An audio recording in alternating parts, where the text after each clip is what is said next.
All right, so since this is the first time we've met, my name is Randolph David Christian Taylor. And I'm thrilled that each one of you are here today to celebrate Margaret Elaine Taylor's 65th birthday.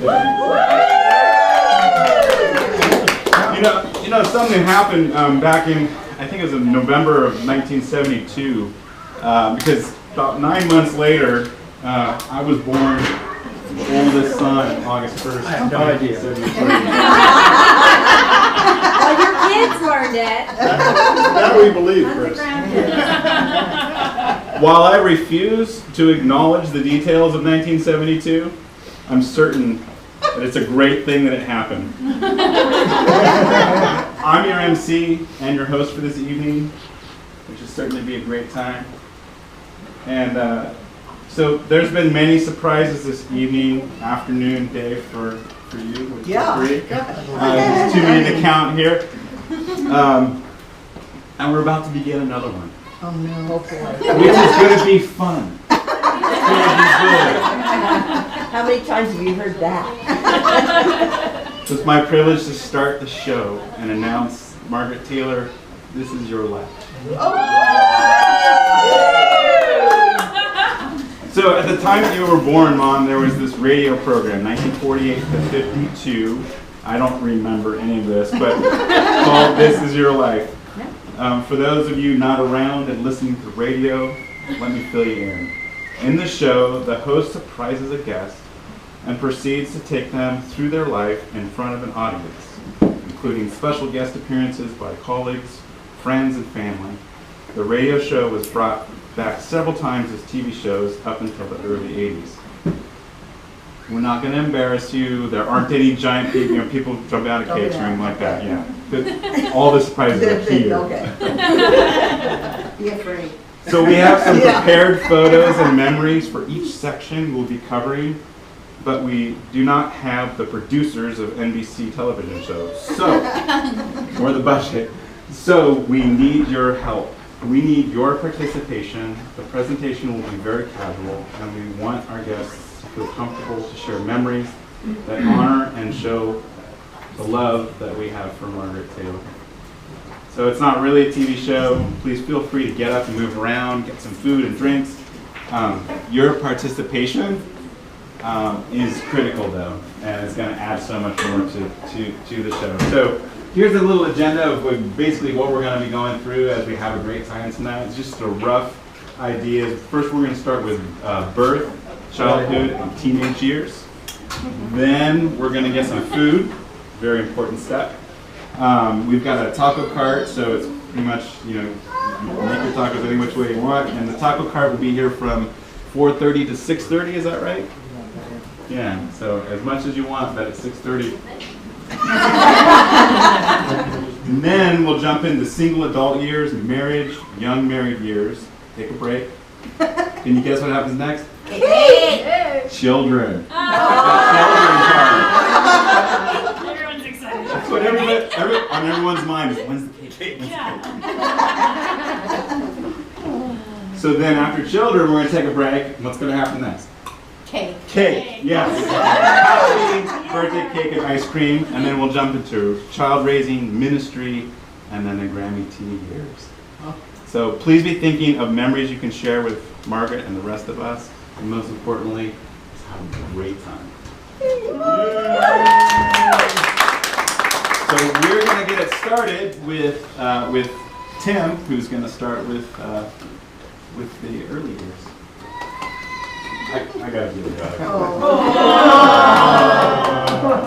Just thanks for creating me. 1973, we can talk about that. 1972, don't talk about that. I don't want to know. Covering that? All right. So I wasn't around for her birth, thank goodness. And that would have been weird. So I'm going to just share some facts. If you have any stories or anything to add in, That's for Mom and Dad. you want to do that? That's Glenn, Rayford, Blackford, and Ramona. Blackwood. Blackwood. Wood. Ramona, Ronnie, Valles, Ontiveros. They were married on January 26, 1948 in Yuma, Arizona. It says they eloped. Eloped? Yes. Really went to- There's a story. Story behind that. No one's sharing that one, I guess. Born March 2nd, 1949 at 6:40 a.m., which was a Tuesday. And Angeles Hospital, Angeles Hospital, to Dr. Litchfield. The features are hazel eyes, blonde hair, complexion fair, 7 pounds, 12.5 ounces. The popular song at the time was A Little Bird Told Me by Evelyn Knight and the Stardusters. Which we'll play later. Can you sing that for us? No. Can you? I mean, Since you're old Luckily, I enough. don't know the words. Gifts on my birthday. I'm sorry. Yeah, I can read some of those gifts of birth. A blue blanket from Grandmother Maria, a rubber duck and rabbit from Alice Owens, sweater, bonnet, and booty set from Uncle Foster and Aunt Annie, You like that? 3 receiving blankets from Mrs. Arine, 3 nursing bottles from Doris Giannini. I don't want to go through all these. Unless you want me to. Oh, look at This is listed under early accomplishment, but it says never learned to crawl. I'm not sure we can count that as an accomplishment. Yeah. That was written in the book. That was in the book, Yeah, okay. the book, yeah. Oh. So she went straight to walking. There you go. Go, Yeah. Margaret. You were- I could have been smart if I crawled. Said her first steps at 11 months in Pico, California. Where were you going? Where were you going? Well, she may have been leaving because her first words were bye-bye. Daddy. She saw her first Christmas tree at Grandma Florida's house in 1949. She was in her Taylor top? Yeah, Taylor Talk. That's what it's called. yeah. That was a kind of a stroller. Oh, Made of okay. metal. It's called a You Taylor. always wanted to run into the tree and pull off the pretty ornaments. Oh, okay. That sounds about right. These were all things that were written in her little baby In her book baby by her book. mother. Oh, that's neat. That's neat. She was baptized in Seneca. Seneca, California. Yep. Her godparents are grandmother and grandfather Ontiveros. First day of kindergarten was February 2nd, 1954. 1 month before her 5th birthday at Manchester and Hoover School in Los Angeles. Now we're getting into childhood years, unless there's any more details we can add. I don't think any of us None of have. us were there. Now this next section, there's some of us who were there, and the childhood years, his brother, Richard, was born March 26, 1951, and Carol Valerie, born January 8, 1953. I didn't know our middle name was Valerie. Now everyone knows. Raise your hand. And My Val. let me take this moment to, Carol has a memory she wants to share. Oh dear. I'm in trouble. Actually, This, go ahead. I said, it's hard for me to pick one day, time, event, or one memory of how my sister Margaret has affected my life. She has always been there for me as long as I can remember. Even as a little girl, she has taken care of me and nurtured me as no one else ever has. How many big sisters would take their little sister on dates? Margaret did, and surprisingly, her dates allowed it. Reluctantly.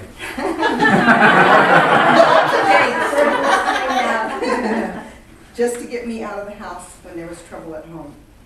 She was always looking out for me, and I'm not sure where I would have wound up if I hadn't been so blessed to have her in my life. My dear sister Margaret, you are my hero, and I love you ever so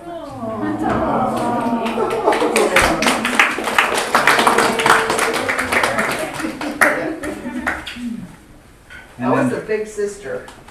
And there were times when I used that to my advantage over her. She kindly has not mentioned it.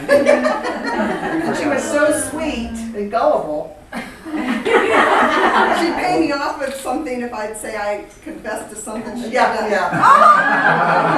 And I was dumb enough to go along with it because I wanted the toy or whatever. Margaret, tell me about the toilet. Oh, when she was 2 and they were potty training her, she slipped into the toilet. Oh, God. So I said, well, let's see what happens, and I started flushing. Imagining that she'd get sucked down, it would be interesting. Oh my She was God. meant to be mean. It was No, it was a scientific It fun. was Maybe the on the mountain. scientific. Beautiful flowers. And she's still Thank you. Yeah. She probably forgot that. Please have a seat. Okay. We have a memory from Aunt Becky that was pre-recorded because we didn't know if she was going to be able to make it, and she did. So Yay. you could share, or we could play that. What's your preference? A little both? I can share it. Okay.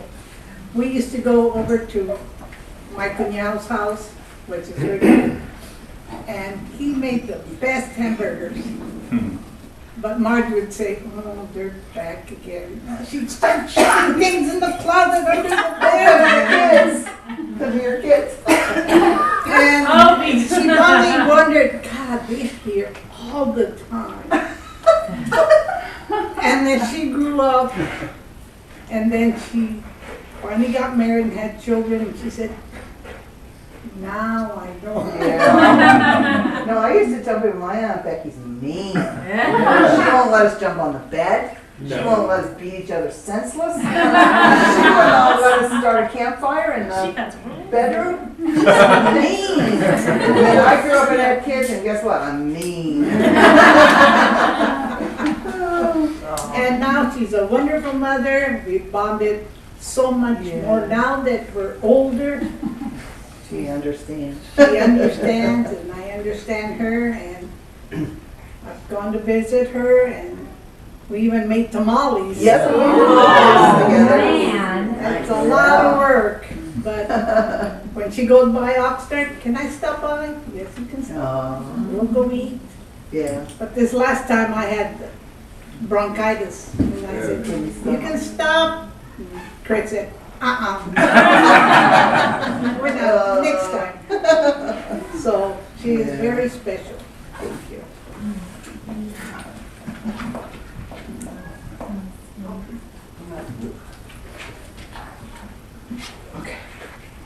And all the boys grew up Then- By then, wonderful you're a fathers. teenager. Yeah. So I'm listening, especially you, Carol, any stories. Childhood, we're moving on from childhood. Maybe teenagers more your area. Well, I just gotta say one thing. I do remember it was a lot of kids in the neighborhood, and she was the one that would always organize. She would put on the plays. She would write the plays, and then get all of us involved in the parts. You'd sell tickets. Yeah, this is